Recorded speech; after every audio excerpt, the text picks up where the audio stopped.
Hello दोस्तों, मैं दिनेश की ओर आप सबका स्वागत है इस कार्यक्रम के अंदर। जैसे कि आप जानते हैं कि मोदी सरकार में बहुत सारे मंत्रिमंडल के अंदर बदलाव हुए हैं।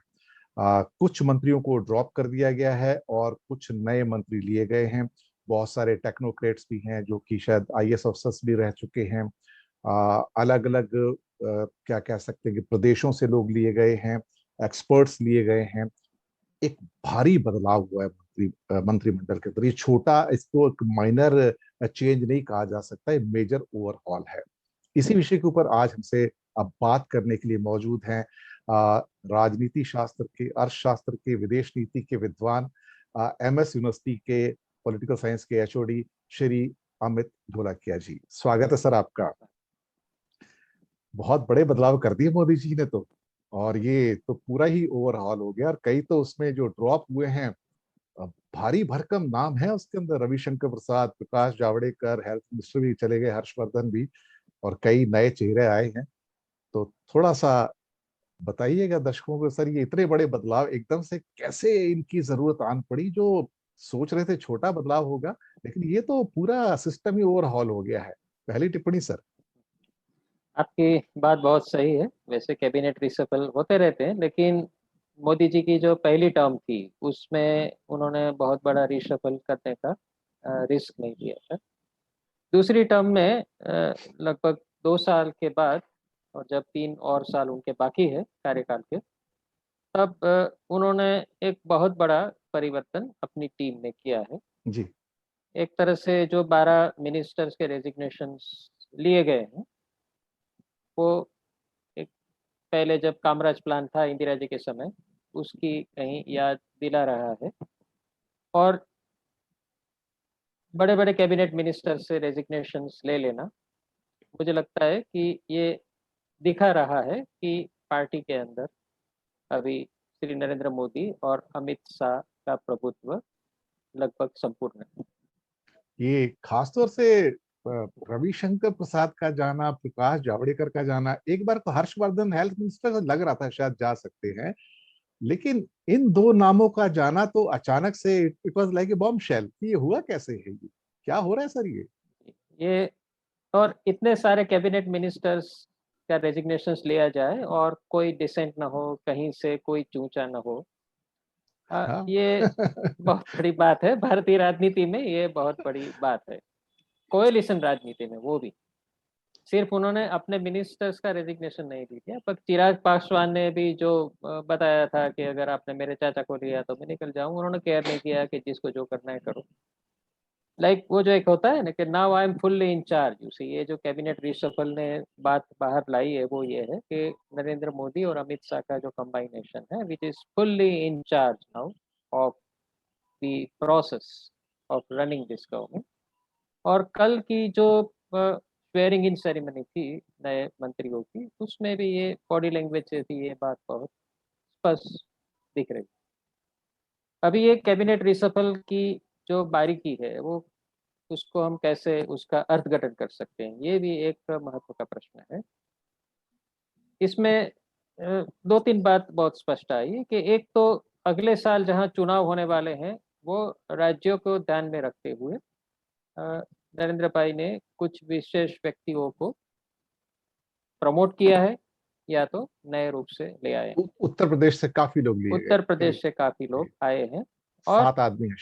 गुजरात, जो कि श्री नरेंद्र मोदी और अमित शाह का खुद का इलाका, वहां पर भी हम देख रहे हैं कि श्री केजरीवाल और आम आदमी पार्टी की एक सरप्राइज एंट्री पिछले 2-3 महीने से हुई है, और बहुत वो एक जोर शोर से पाटीदार वोट से उसको भारतीय जनता पार्टी से दूर करके आम आदमी पार्टी की ओर खींचने की वो कोशिश कर रहे हैं। गुजरात के इसको मामले में एक छोटा सा, एक लोग हम्म, हल्के मूड में आके चुटकी ले रहे थे और जी कह रहे थे कि गुजरात के लोग भी शिकायत कर रहे हैं कि हमारा रिप्रेजेंटेशन थोड़ा कम हो रहा है।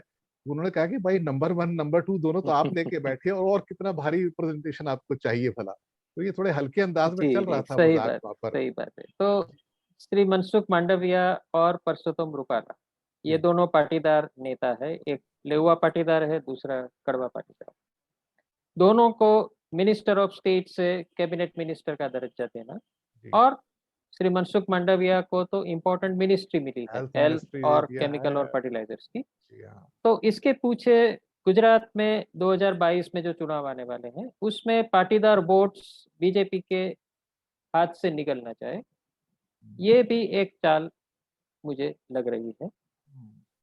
जो एक दूसरी बात मुझे आपका ध्यान आकर्षित करना है, वो ये है कि बंगाल और तमिलनाडु में हारने के बावजूद भारतीय जनता पार्टी ने हार नहीं मानी है और राजकीय रूप से सक्रिय वापस वो राज्यों में वो हुई है। इसका अंदाज हमें इससे मिलता है कि बंगाल से 2 सिटिंग मिनिस्टर्स को दूर किया गया और 4 जो नए मंत्री लिए गए, वो बंगाल की जो समाज रचना है, श्री ठाकुर को जो लिया गया है, वो मटुआ समाज का नेतृत्व करते हैं, जिनका लगभग 30 जितनी विधानसभा के क्षेत्रों में उनका प्रभाव है।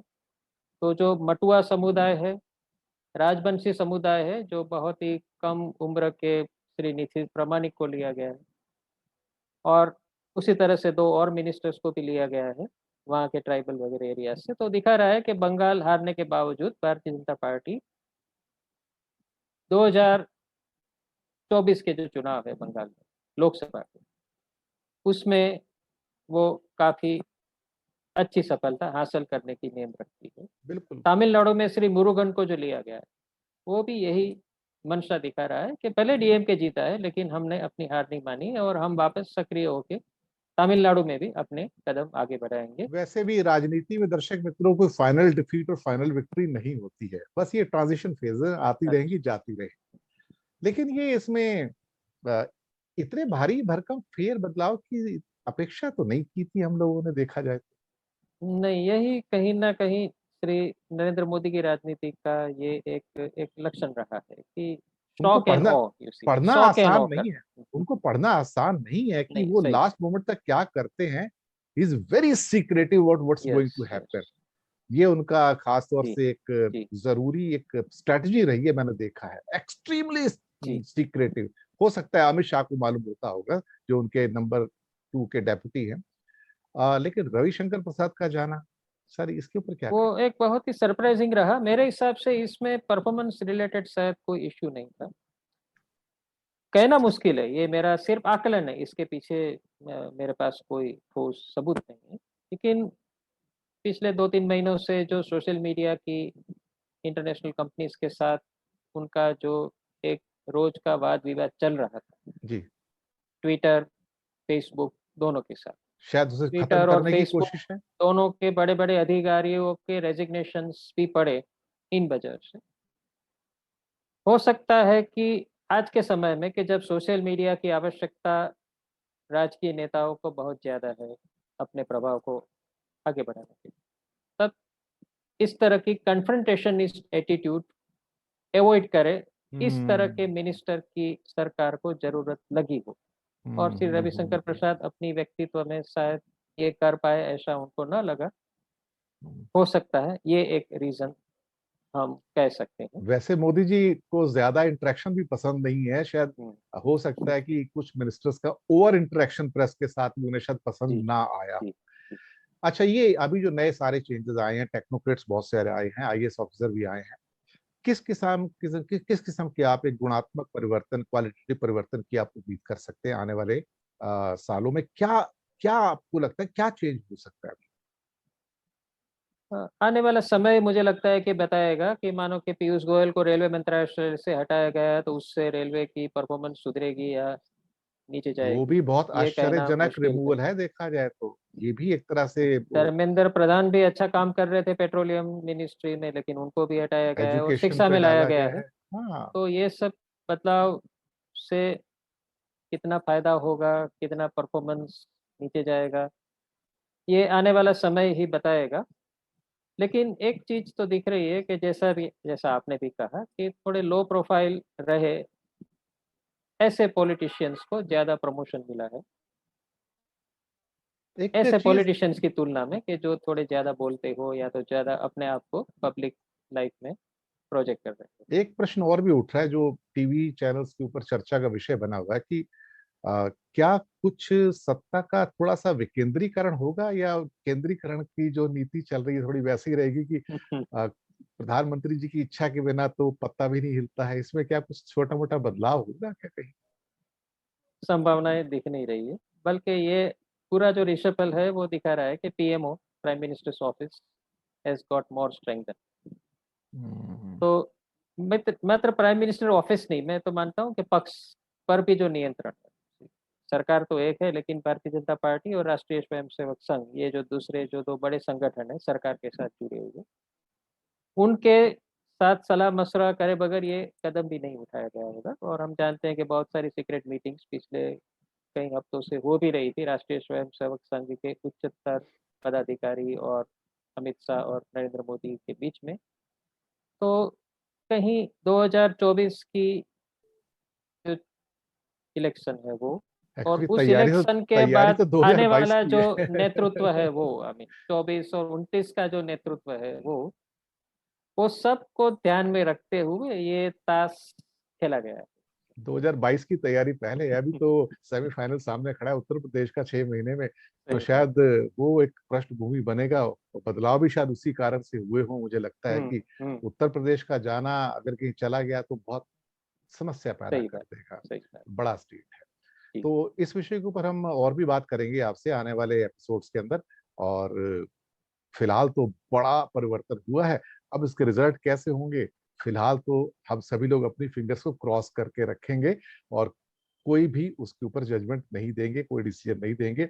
देखते हैं कि तेल की धार कहाँ जाएगी। तो अमित ढोलकिया जी, बहुत बहुत शुक्रिया, आप हमारे धन्यवाद। साथ आए, दर्शकों को आपने महत्वपूर्ण जानकारियां दी। तो धन्यवाद आपका। दर्शक मित्रों, बहुत जल्दी मिलते हैं आपसे एक नए एपिसोड में, नए मुद्दे के ऊपर, नए विद्वान के साथ। शुक्रिया आप सबका हमारे साथ बने रहने